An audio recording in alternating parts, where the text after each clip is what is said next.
Salut à tous, je suis Master V, bienvenue dans ce tuto hors série qui va concerner aujourd'hui les pièces de tôlerie.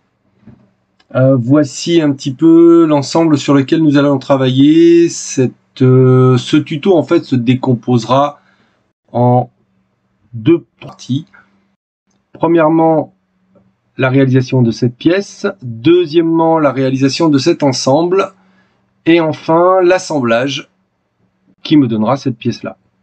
Cela nous donnera l'occasion de voir effectivement plusieurs petites choses assez sympathiques, telles que l'assemblage, effectivement, l'insertion de visserie et la construction d'un ensemble composé de divers corps dans une seule pièce. Voilà, c'est parti. Donc nous allons commencer par la pièce numéro 1, la fermeture tuyère numéro 2, c'est-à-dire cette pièce-là. Voilà. Nouveau, pièce. Ok. Donc nous allons commencer par le plan de dessus. Voilà.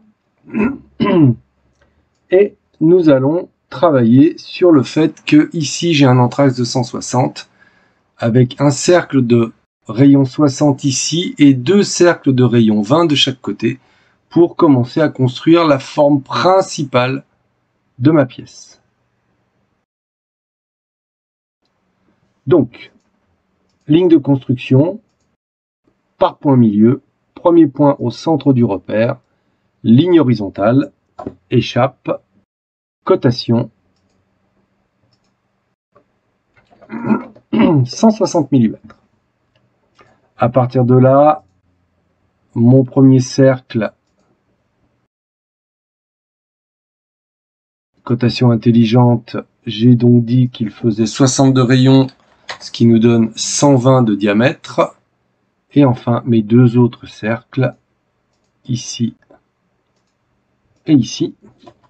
Je vais ajouter une relation entre ces deux cercles et dire à SolidWorks que je veux qu'ils soient égaux tout le temps, ce qui me permet de coter le premier sur un diamètre 40, puisque j'ai dit tout à l'heure qu'ils avaient un rayon de 20.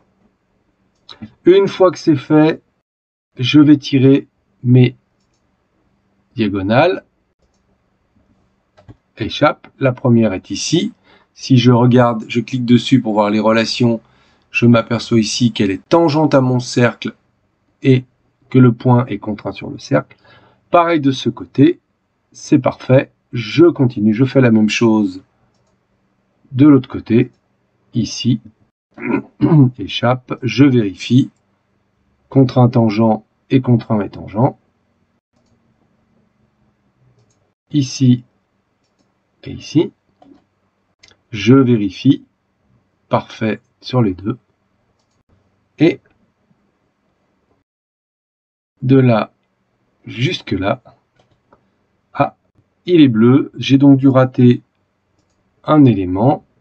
Je suis contraint ici, mais je ne suis pas tangent. Donc, hop, ajouter des relations entre ce cercle et ce segment tangent. Entrée. L'autre façon d'ajouter les relations, c'est de sélectionner le premier élément, d'appuyer sur la touche CTRL, contrôle du clavier, de cliquer sur le second. Une fois que c'est fait, on constate que les deux sont sélectionnés et nous voyons apparaître la fonction tangente qui est ici. Voilà. Je vais ajuster les entités au plus proche pour enlever les portions de cercle intérieur qui ne m'intéressent pas. Voilà. Ma pièce est quasiment réalisée. Je quitte mon esquisse. Ce n'est pas une obligation. Je demande bossage extrusion. Je demande mon module tôlerie. Tôle de base plate, 4 mm, pertoplie 3,8, 0,25 de ratio de grugeage. Et je valide. Voilà ma pièce qui commence à prendre forme. Je vais me mettre en vue de dessus, CTRL 8 perpendiculaires et je vais réaliser premièrement le perçage qui est ici, qui est un perçage de diamètre 13. Je vous remets le plan. Diamètre 13 ici et une rainure débouchante ici de rayon 6,5, donc de diamètre 13. C'est parti. Fonction, assistant pour le perçage. Mon premier segment, en symétrique, taille de perçage. Diamètre 13, je l'ai déjà sélectionné une précédente fois, donc il est encore là. Donc là, je n'ai rien à modifier. Fonction. Et je viens sur cette face. Je vais amener mon crayon sur le cercle pour faire apparaître le centre du cercle ici. Et je valide. Voilà. Je peux constater ici que mes esquisses sont totalement contraintes, de même que celle-ci, qui l'est aussi. Tous mes paramètres de tôlerie se trouvent dans cette zone-là, qui peuvent être modifiés éventuellement si on a besoin. Ensuite, j'ai ma rainure. Pour ma rainure, esquisse, fonction rainure. Je viens me positionner ici. Je vais sortir un petit peu ici de ma rainure et j'ouvre pour créer l'esquisse de ma rainure. Je vais dire que ce point et ce segment doivent être coïncidents. Et je vais donner le rayon de 6,5 de ma rainure. Voilà. Mon esquisse est totalement contrainte. Je vais pouvoir aller dans mon module tôlerie, faire un enlèvement de matière extrudée lié à l'épaisseur de ma tôle. Et je valide. Et je me suis trompé de sens pour la faire. Rien de très grave. Donc je vais rééditer mon esquisse de mon enlèvement de matière. Je vais venir sur le point qui est ici. Je vais supprimer ceci. Je vais partir dans l'autre sens au niveau de ma rainure.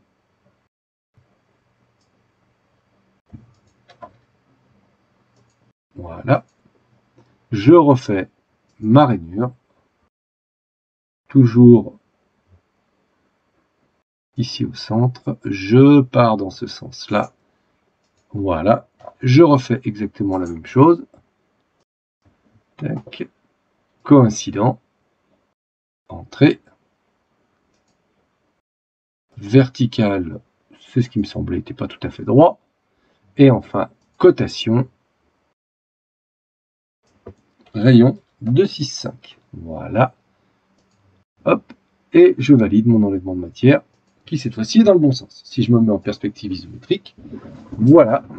Je retrouve bien ma pièce comme elle est sur mon plan ici. Voilà, création de la pâte. Il me reste C'est parti. Pour ça, je vais pivoter ma pièce. Et dans un premier temps, avant de démarrer, je vais créer une géométrie de référence, un axe de référence, qui va venir se situer à l'intersection entre ce plan et ce plan. On le voit ici.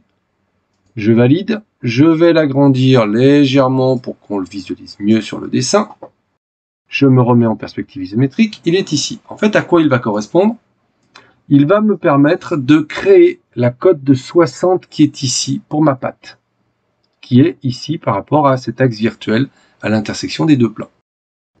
Donc, on y va. Je me remets dans le bon sens. Je vais donc venir maintenant dans mon module tôlerie, tôle pliée sur arête, et je vais plier ici une arête descendante. Je vais rentrer dans éditer le profil. Je vais venir me mettre perpendiculaire à cette arête. Et à partir de là, je vais pouvoir tracer mes éléments. La première chose, je vais coter la hauteur ici de mon arête à 50 à partir du bas. Validé. Je vais ensuite déplacer ce segment et celui-ci. qui pour l'instant n'était pas réellement contraint. Je vais pouvoir ensuite créer un axe central de mon segment. Et cet axe qui est ici, je vais le coter à 60 de l'axe virtuel que j'ai créé précédemment. Ensuite, cotation. De là à là, il me faut 20. Et je vais rajouter mon arc de cercle. Voilà. Et transformer ce segment pour la construction. Une fois que c'est fait, je valide.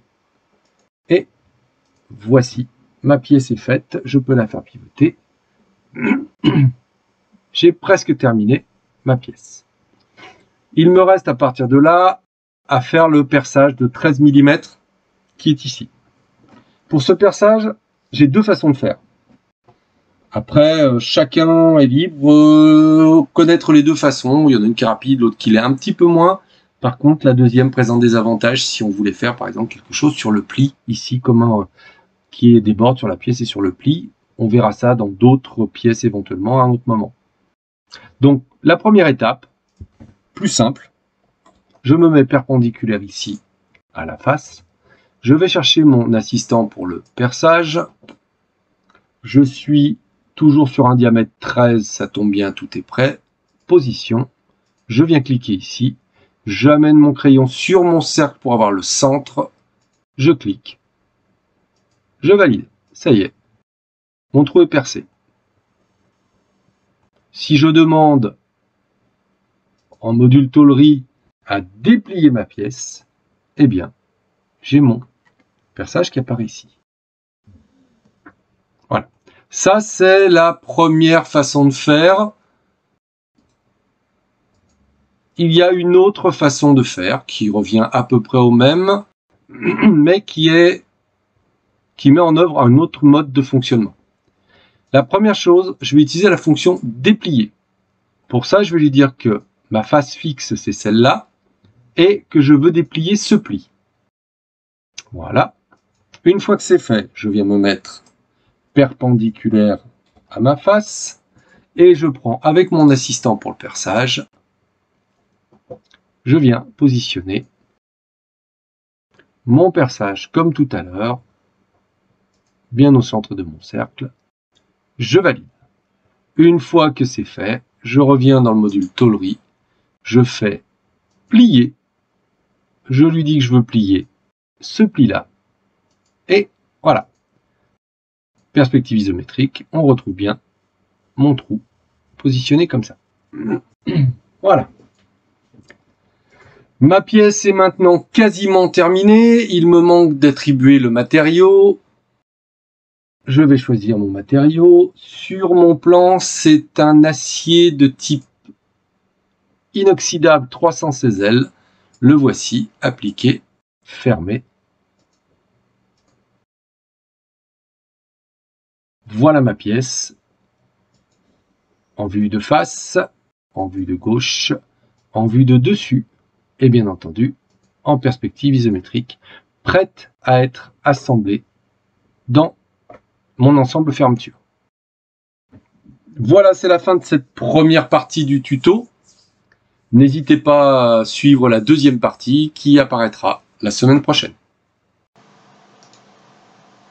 J'espère que cette vidéo vous a plu.